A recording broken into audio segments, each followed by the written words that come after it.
terbengkalai.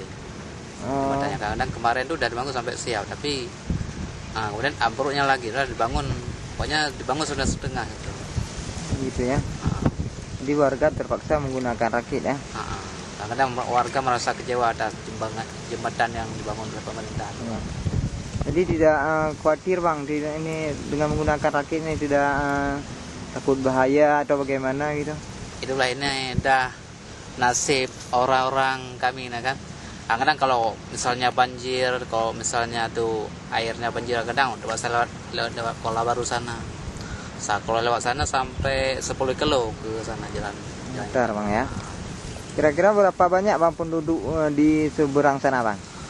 Kalau masalah penduduk saya kurang tahu, tapi yang saya tahu udah berapa desa, 5 desa Yang menggunakan rakit. Desa apa aja bang?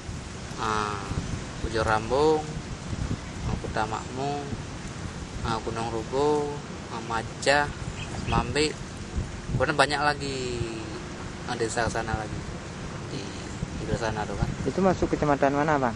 Ini termasuk kalau daerah Semambe itu daerah Semambe, itu udah masuk daerah Kabupaten Melabung. Kabupaten Melabung ya? Nah, rendah semuanya. Begadang di tengah juga. Pecah juga itu kan. Yuk, mana ya? Oh ya.